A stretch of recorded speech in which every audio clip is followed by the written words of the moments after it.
Hello YouTube! So just recently the trailer for The Real Housewives of Orange County season 18 dropped.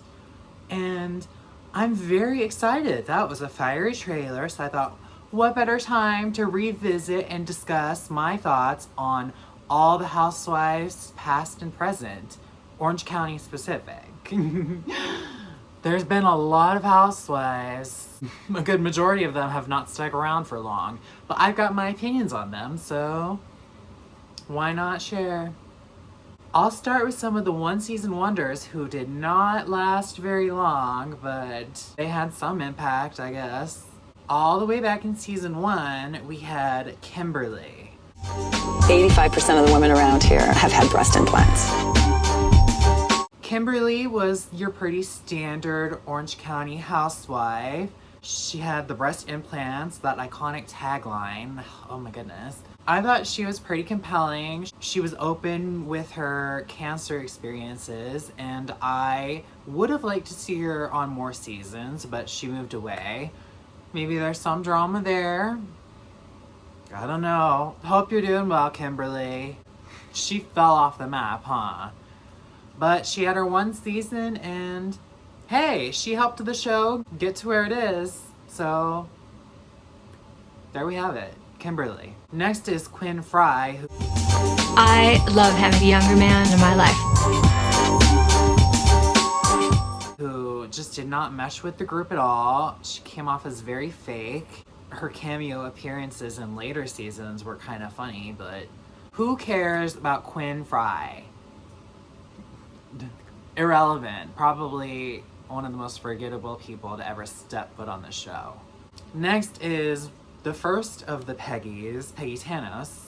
Soccer moms drive minivans, but this girl drives a Bentley. The blonde, that's how I gotta differentiate them. We got a blonde and a brunette. And she was on the season of All Blondes. I remember liking her, but I didn't like her enough to care if she got another season or not. She wasn't missed, but her presence didn't actively ruin the show. So, Peggy Tanos. That's all I've got for you.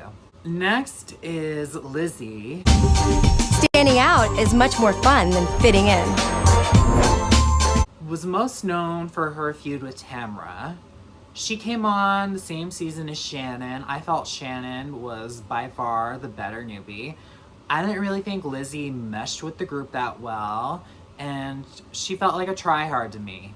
I found her pretty obnoxious, and I was happy to see her phased out in the next season. She did nothing for me.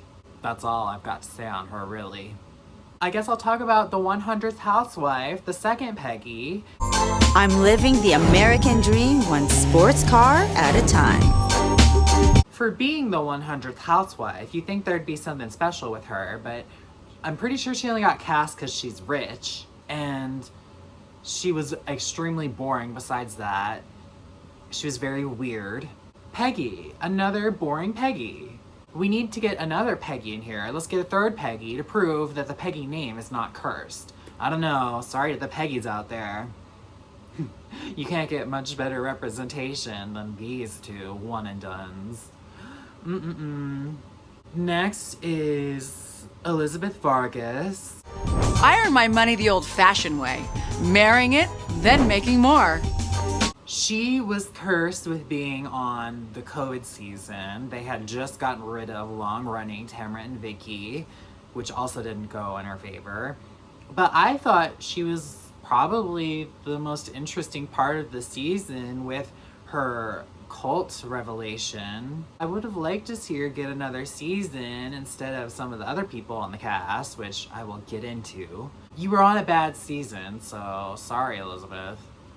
I don't know what you want me to do. Next is Jen Armstrong. I'm not afraid of a little jab, and the ones I give are the best.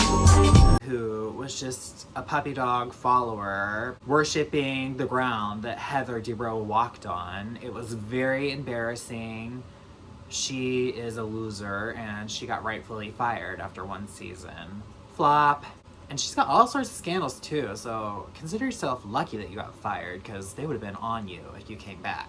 Now, onto the better season 16 new girl, Noella. In the OC, it's easier to fit in, but much more fun to stand out. Why was she fired? Bring her back. She was fantastic. She was a breath of fresh air. She was on Heather's neck. All the girls couldn't stand her because she was doing her. They were just jealous. I don't know. Season 16, it was Noella's show. She came in, she totally stole the show on Heather's return season too. Heather got outshined by a new girl. And there's certainly been some drama about Noella's firing. I think Noella is one of the best one-season housewives of all time. And I will stand on that. We needed more Noella. Get Noella back on my screen. That's what I need to heal my soul. Just pure entertainment, pure chaos. This is who I want in my reality shows. Call her thirsty all you want. I'll call her entertaining. Well, that's all the one season wonders. They also had a lot of housewives who only got 2 seasons, so I guess I'll knock those girls out too. Now to start, we have who I would consider the true OG of the OC, Joe De La Rosa. He's pretty much keeping me. Joe was the standout of the first 2 seasons. She was the first housewife to have music. You can't control me. She was the first housewife to get a spinoff. She had her Scent of Orange by season 2. I think this is the most wasted potential housewife. It's unfortunate that she moved to LA and couldn't be on the show anymore. Because if Joe stayed on the show, I just can't even imagine how different the Housewives landscape would be today. Joe made those first 2 seasons what they were. The other girls were cool too, but Joe was the standout.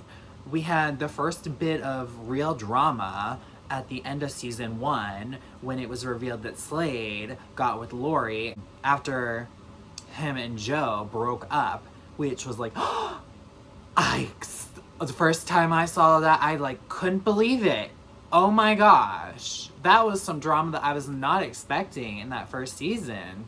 Because you're like, oh, we're just seeing these girls live their lives. But no, there was some real drama there. I'd love to see her return in her full glory now that she's back in the OC. I know she's gonna have a little guest appearance this season. I am so excited.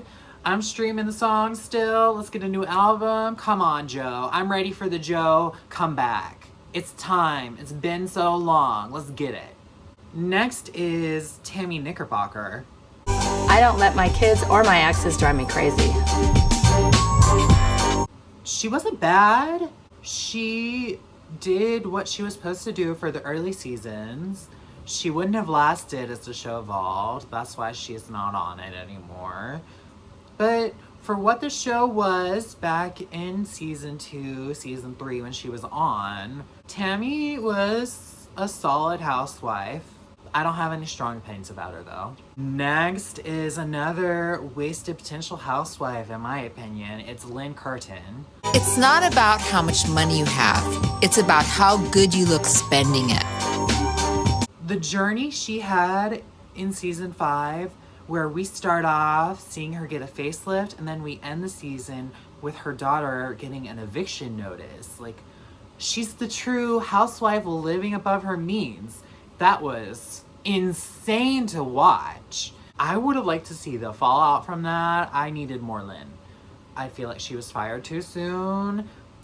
There was more to tell with Lynn. She did her little bracelet line. She was living the life. She was presenting herself as living such a fun life, but everything wasn't quite as it seemed, and I would have liked to explore that more. I'd also be open to seeing Lynn return one of these days. I'm pretty sure she's still doing all the same stuff she's doing. Maybe she's got money now, I don't know. What's Lynn up to? Let's get her on season 19. Let's get some guest appearances. Next is Lydia. If you can't take my sparkle, then stay off my rainbow. Who was in season 8, and then she came back in season 12, and she got fired after both of those stints. Now this might be my hottest take, but I thought Lydia was pretty entertaining. She had her mother, who was pure chaos with some glitter. I felt like Lydia could hold her own at the season 8 reunion. She really went at Heather, and I appreciated that. I thought she really gave it to Heather. I'm not begging for a Lydia return ever. Like, you had your chance and you failed. But for what she had, I was cool with Lydia. Burn me at the stake if you need to, but I'm fine with Lydia. I got no issues with her. Next is Bronwyn. I managed to wrangle a family of 9 and still look like a 10. Hot Mess Express. Entertaining TV, sure, but it's like, get off the TV. Oh my gosh. Take care of your well-being. A little thirsty much, are we? What words can even describe Bronwyn? Oh my goodness. I don't know what to say about Bronwyn, truly. She's an enigma. I'm glad she's off the show. That's all I can say about Bronwyn. Now, I'm just down to some of the main players. The rest of this video should be pretty fun. First is Lori. Are the police involved? Ooh, what a journey Lori had. It was unfortunate to hear about the recent passing of her son after we saw his battles play out on screen. We saw a lot of Lori's struggles on the show, and I appreciate the vulnerability that she did bring. The most memorable Lori is when she came back as a friend and she was feuding with Vicky. Although I'd say Vicky was more memorable in that feud than Lori was. Lori was good at the start of Housewives, but it's evolve or die, and I don't think she could have evolved with the show, really. I think she's a good remnant of that time, but I don't need to see Lori back again. I guess she got her happy ending with her marriage. Put a bow on it. She's good. Maybe some guest appearances. That's always fun. Next is Gina Keogh. It's just money and you can't take it with you. She's the one who created the whole show. I can have a little sympathy off the bat for Gina. She's clearly in a miserable marriage. She has children who despise her, so I can have sympathy for that. But I think she is a wicked, evil woman. Season 6, what she was doing to Tamara, oh, it was so nasty, and I felt so relieved when Tamara finally gave it back to her and they started throwing wine. She threw the assist and deceased. No, here's your letter, bitch. I'm getting a little ahead of myself with that because that's a Tamara moment, but there's so much to discuss with Tamara. I really just remember Gina as being the girl who ran off like a coward in season 5, and then she just wiggles her way onto the show whenever she can now because she's got nothing better going on. It's pathetic. To go around talking trash about a woman going through a divorce, it's just disgusting to me. I guess her and Tamara are cool now, but I won't forget it. I saw Gina's character. Oh, we're talking about characters now. It's time to move on to Gretchen. I love the bling. I love the jewelry. I love it all. Gold digger, fake as they come, fake storylines. She got with freaking Slade, who, vomit, kill me. Watching a Gretchen solo scene is probably the most miserable thing a person can be put through. An underreported story with Gretchen is she was like outwardly racist on the show. I remember in the season 4 reunion specifically, she was going around making up a stereotypical black name, and she put on the stereotypical accent. I need to find that clip. I'll see if I can find it, but that wasn't even her only incident. That's just the one I can remember off the top of my head. I just think Gretchen is an evil woman at her core, and I never need to see her on my screen again. Never. I could sit here and talk a lot of trash about Gretchen, but I think I'll just move on. I'll move on to Megan. Now that I'm in the OC, it's a whole new ballgame. I love Megan. She's the one who got on the Brooks case, and she used her detective skills to take Brooks down for faking cancer on her first season. Like, now come on. That is legendary. She could have left after that one season, and we'd always look back at that and be like, look at what Megan did. She came on the show, the younger girl. She really had no business with the girls, but she got in the mix, and I'd say she stole the show. Megan's still living the soap opera life. I would love to see her return. I enjoyed every season Megan was on. I couldn't get enough of her. I think she is made for TV. But you know, if we can't get her on Orange County, she'd be perfect for Traitors. Why couldn't we get her this season instead of Robin? Go watch my last video. I'm not going in on Robin again. Come on, Megan, you gotta do Traitors. Make her the offer. She's the Bravo detective. Yes. Next is Kelly Dodd. I think the less said about Kelly, the better. Up next is Vicky Gunvalson, the OG of the OC. I don't want to get old. Vicky is effortlessly entertaining. When Vicky's on screen, you know you're gonna get a show. Vicky, for the first few seasons, she was the wacky side character that they'd cut to, and we'd see her have her fun moments, like the family van. Then Tamara came on the scene, and she pretty much became Tamara's sidekick. And that was until she divorced Dawn. We began to see Vicky unravel a bit, and she'd go on to have a pretty bad track record with the guys in the future. Should she have stayed with Dawn? That's the question. But then we see Tamara and Vicky start feuding, and what a dynamic feud that is. Because those two, they were really tight. But watching them fight, it's like two sisters fighting. Now, you can't speak on Vicky's time on The Real Housewives of Orange County without mentioning her daughter, Brianna, who was essentially a housewife. Oh my God. I thought this was a classy party. I loved Brianna on the show. Brianna was a sympathetic force for Vicky to bounce off of. You'd feel for Brianna because, oh my God, look at what her mother's doing. Look at how her mother's treating Brooks compared to Brianna. Brianna, she even teamed up with Tamara for a bit against her mom, which is like, oh my gosh, how crazy could Vicky be?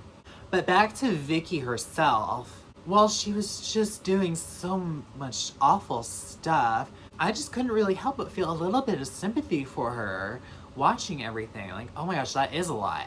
The big question with Vicky is, did she know about Brooks? Didn't she know about Brooks? I could see the argument going either way. Either way, I can have a little sympathy for her because it's like, yeah, that man's manipulative. He's the main problem. Brooks is the problem.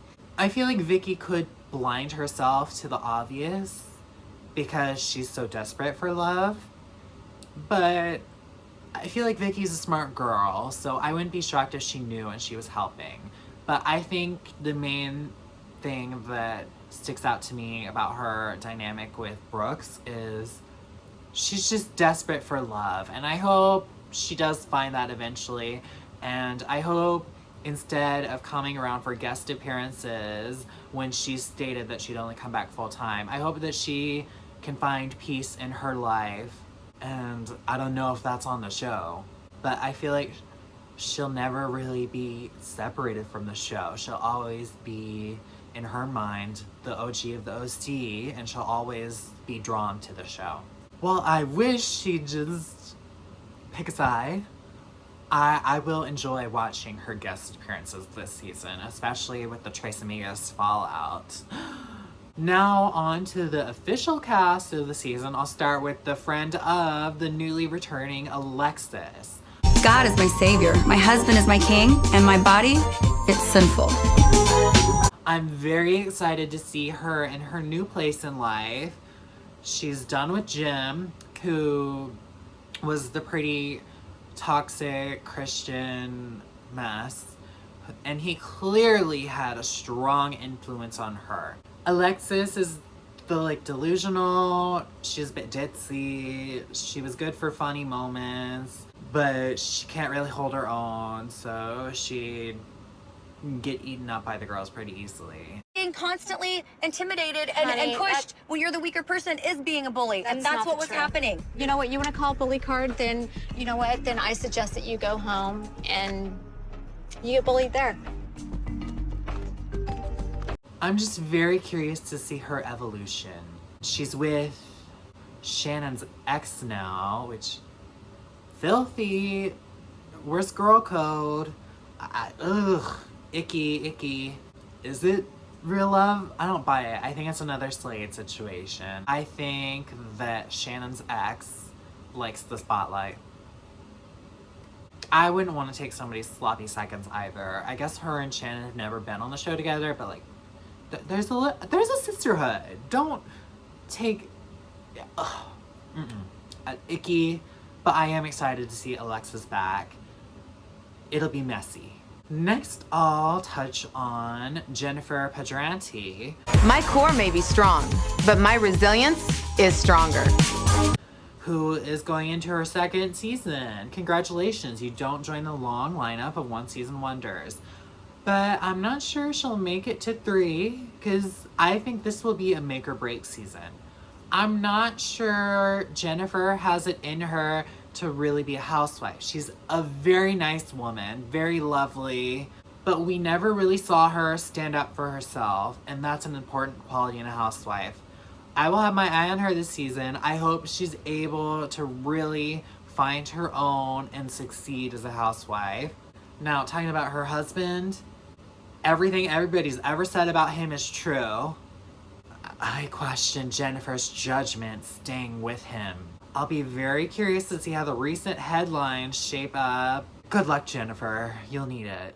Next is Emily. If you want to waste my time, at least hand me a taco.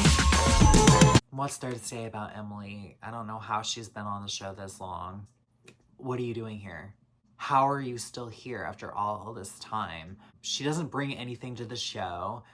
I'm pretty sure she only survived season 16 because she had her silly sandwich moment. Season 17, we see her drinking out of a dog bowl, and that's like her most memorable moment. She was supposed to feud with Tamara, but instead she sucks up to Tamara and kisses the ring, which like, that's a smart thing to do because Tamara is not somebody you want to go against. But really, Emily, you talked all that smack for years just to cave in. I don't think Emily has a backbone. I think Emily's always going to take a cheap shot. And Emily will never be one of the housewife greats. She's had more seasons than she needs to have. Speaking of housewives who have long overstayed their welcome, Gina Kirschenheiter. What is she even doing on the show in the first place? How did she get cast? What is she doing here? I know a lot of people don't like her because she's broke. Hide the money, y'all! There's poor people around! With your broke ass! My main issue with Gina is I don't want to hear an obnoxious Northeast accent when I'm tuning into an Orange County-based show. It completely takes me out of it. She doesn't match the vibe at all. I love Orange County. I've spent some time there. I've got some family there. I know the vibe. Gina is not the Orange County vibe. And the vibes are important for a show. It's a lifestyle show. You could be the broke friend in the group, sure. I don't really think you're friends with any of the girls. Clearly, Heather's learned that lesson the hard way. Gina's a friend to nobody. She's not interesting. She takes me out of the element. I think she tries to steal moments from people. Like, she'll go and stir the pot unnecessarily and rush timing for a storyline that's about to unfold. She kind of just takes the steam out of it. It's clearly her desperate attempt to, like, save her job. But I think she actively ruins the show. And I don't know how much longer I'll be able to watch if Gina's on, quite frankly. One of these seasons, I'm going to get so annoyed with her, I'm going to have to swear off the show if they don't fire her. I mean, I thought I was already to that point the past, 2 seasons. My real breaking point Witchina was in season 16 when Noella was upset about her father who passed, and Gina was like, get over it. Oh my gosh. That's an evil thing to say to somebody. Get over your dead father. I just think she's pure evil. Ugh. She's one of the most infuriating people I've ever seen on reality TV. Next is Shannon Bedore. In Orange County, I call the shots, and it's always tequila. Oh, Shannon, her life just has fallen apart her past 10 seasons on camera. It's been very entertaining to watch. It's been really entertaining, but it's like, wow, Shannon, everything in your life is going wrong. I love Shannon on the show. I think she is made for TV. The Tres Amigas, like, what a time they are. She came in the show, season 9, and she effortlessly fit in. I wouldn't watch the show only for Shannon, but Shannon is a nice addition. Like, she's not able to carry the show. We saw that in season 15. The obvious with Shannon now is she had her DUI and she's still drinking. I cannot support that in any way. I think that's very gross, and I can't wait to see all the girls get on her for that. I will not be on Shannon's side this season, I can tell you that much. Alcohol is not something to mess around with. I can show a little sympathy, but no. She is actively still partaking. I'm gonna be looking at Shannon with a side eye all season. I could just say that. And I know the girls let her have it. Tamara, I know you did. Oh, but it'll be interesting because she also has fallen out with Tamara, so I'm curious to see how that unfolds. I usually tend to like the Tres Amigas better together, but after this DUI, I think I'm ready for the Tres Amigas to just be done, and let's see how things evolve. I'm not sure how much of a future I see for Shannon on this show. I think she might get iced out this season. I think that might be lights out. But that's what happens when you get drunk and get behind the wheel. Let this be a lesson for everybody else. Next is Heather Dubrow, Fancy Pants. I live my life in HD, sharp, bright, and more focused than ever. Heather brings the wealth to the show. That's great. My thing with Heather is, I think she has more behind-the-scenes villainous tendencies than we'll ever realize. And that was most notably shown on her return season with her antics with Noella. So naturally, I will tend to side with somebody who comes in feuding with Heather. I do enjoy Heather on the show, but I don't trust her. There is something going on there. People who have that much money, there is something going on. If I take Heather for face value, she's good, she's entertaining. She tends to be a bit of a girl's girl. She's pretty good at rallying the group. She makes sure nobody's left out. But I don't know. I'll never fully trust Heather after what went down with Noella. I just won't. I thought I'd get past it. So seeing Katie in the trailer go at Heather, I'm like, ooh, Katie, I'm excited to see what you bring this season. I might have to take your side. I love it when somebody lets Heather have it. Now I've saved the best for last. Tamara Judge. I might have been on pause, but now I'm ready to play. She's the one who made Housewives what it is today. Did you go to Bass Lake? I love Tamara. She's one of my favorite housewives. She comes ready to play every season. She always gives a show. When Tamara's on screen, you know you're going to be entertained. That is, grass is green, sky is blue. Tamara's entertaining. what a journey she had on the show too. We start off with her and she's with Simon. She's got these young kids and she's got her terror son who, side eye from me, no, gross. But then we get her in the finale. She tells Simon she wants a divorce and it's like, look at how things are gonna crumble down now. What an interesting ride she had. She pretty much immediately got with Eddie. She was married, we saw her get divorced, and then we saw her get married again on this show. Everything comes full circle with Tamara. Tamara is one of the girls who has given her all to the show, and that's why it was very unfortunate when she got fired. But she's back now. She's better than ever. She is raising terror for everybody. Like, geez. What she did to Jennifer last season, oh my goodness. It was harsh, but she gave us a show, and ultimately, the thing with Tamara is, I feel like she's always proven right in the end. Her methods might not be the kindest, they might be a bit villainous, but Tamara always gets vindicated, and that can never be taken away from her. But I'm always gonna be rooting for Tamara. I'll always be Team Tamara. I can see how she might rub people the wrong way, but I will always be here for Tamara. Most housewives wish they could have what Tamara has, and that's where I'll end it. So those are all the housewives, quite a lot over the 18 seasons. And I'm very excited to see how this season plays out. I'm sure I'll get on here and I will have thoughts. So stay tuned for those. And hey, I watch pretty much all the other housewives. Maybe I'll come revisit those too. Stay tuned. Bye.